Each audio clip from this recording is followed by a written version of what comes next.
প্রিয় দর্শকেরা, আপনারা চ্যানেলটি সাবস্ক্রাইব করে আমাদের সাথেই রয়েছেন, কিন্তু অনেকেই নোটিফিকেশন অন করেননি। দ্যাটস ওয়াই নতুন ভিডিও আপলোড করলে আপনাদের কাছে পৌঁছায় না। তাই আপনাদের প্রিয় চ্যানেলটির প্রতিটি ভিডিও সবার আগে পেতে এখনই সাবস্ক্রাইব করে নোটিফিকেশন অন করুন। ভাই গাড়িটা একটু জোরে চালান, আমার জন্য একটা মেয়ে অপেক্ষা করতেছে। আরে দূর মিয়া, মাত্র একটা মেয়ের জন্য আমি জোরে গাড়ি চালাবো কেন? এরকম শত শত মেয়ে আমার জন্য অপেক্ষা করে। আরে বেটা আবুল, মায়েরা তোর জন্য অপেক্ষা করে না, তোর গাড়িতে যাওয়ার জন্য অপেক্ষা করে।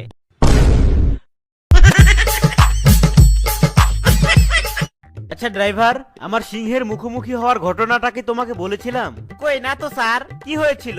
ওই তো, আমার হাতে কোনো বন্দুক ছিল না, সিংহটা গর্জিয়ে গর্জিয়ে আমার দিকে এগিয়ে আসছে। হায় হায়, আপনি তখন কি করলেন? বানর দেখার জন্য পাশের খাঁচায় চলে গেলাম।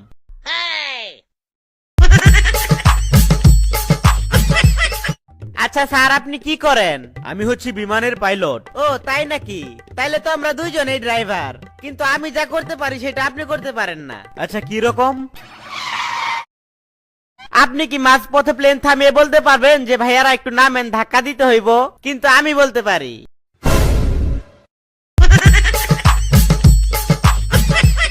ড্রাইভার একটু তাড়াতাড়ি চালাও। কেন স্যার? তোমার ম্যাডাম মেকআপ করে সুইসাইড করবে, কিন্তু মেকআপের বক্সটা আমার কাছে, তাড়াতাড়ি দিয়ে আসতে হবে। কিন্তু সুইসাইড করার আগে মেকআপ করব কেন? আরে এটাই বোঝো না, কালকে তো পত্রিকায় তার ছবি ছাপা হবে, সেই জন্যে।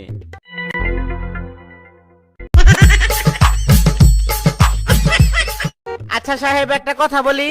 আচ্ছা বল। আপনি যে ম্যাডামের ঠোঁটে ঠোঁট দিয়ে প্রতিদিন কি যেন করেন, ওইটা থেকে আপনি অনেক মজা পান। আমার মনে হয় আপনি মজাই পান। আচ্ছা কিভাবে বুঝলি?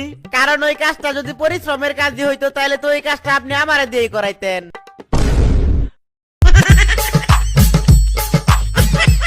আচ্ছা ড্রাইভার, তোমার কোনটা ফেভারিট ডে?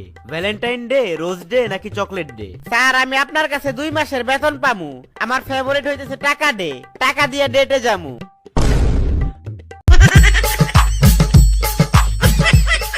আচ্ছা স্যার, আমার গাড়ি চালানো দেখে আপনার কেমন লাগলো? হ্যাঁ, তোমার গাড়ি চালানো আমার অনেক পছন্দ হয়েছে। চাকরিটা তোমাকেই দেওয়া হবে, স্টার্টিং বেতন দেওয়া হবে 2000 টাকা। তোমার কি কোনো সমস্যা আছে? না না স্যার, কোনোই সমস্যা নাই। স্টার্টিং বেতন তো 2000 টাকা ঠিক আছে, কিন্তু ড্রাইভিং বেতন কত সেটা তো জানা লাগবে। আচ্ছা ড্রাইভার, এখানে কিসের শব্দ হলো? স্যার, গাড়ি পাংচার হইছে। গাড়ির চাকা পাংচার হলো কিভাবে? একটা কাচের বোতল চাকার নিচে পড়ে ভেঙে গেছে স্যার। আচ্ছা, গাড়ি চালানোর সময় তোমার চোখ কোন দিকে থাকে শুনি? আজ তো একটা বোতল গাড়ির চাকার নিচে পড়লো, অথচ তুমি দেখতেই পারলে না। স্যার, চাকার নিচে একটা লোক আইসা পড়ছিল, আর ওই লোকের ব্যাগের মধ্যে এই কাচের বোতলটা ছিল, যার কারণে দেখতে পারি নাই। গাড়ি চালাইতে পারেন আবার গাড়ি চালাইতে আসছেন? কই দেখি দেখি আপনার ড্রাইভিং লাইসেন্সটা দেখি। আরে ধুর মিয়া, আমার ড্রাইভিং লাইসেন্স আপনাকে আমি কেন দেখাবো? আমি একজন ট্রাফিক পুলিশ, আমি আপনার লাইসেন্স দেখতে পারি। কই বের করুন তাড়াতাড়ি। আরে ভাই, আমি তো খুব সুন্দর মতোই গাড়ি চালাইতেছিলাম। আপনি আমার গাড়িটা থামে এত ঝামেলা করতেছেন? দেখেন আমার মেজাজ কিন্তু খুব গরম হয়ে যাইতেছে। আর ভাই, আপনি সত্যি করে মন থেকে একটা কথা বলেন তো, আমার দেখে কি আপনার চোর বাটপার মনে হয়? না, তোরা দেখে আমার মনে হইতাছে তুই একটা ফুটফুটে কিউট বাচ্চা, এই জন্য তোর আর কিছু বলবো না। আমার 500 টাকা দে, চা নাস্তা খাওয়ার বিল দে, তোরে ঠিকই চাইরা দিমু। আবার তোর 500 টাকা দিমু? যা মুড়ি খা।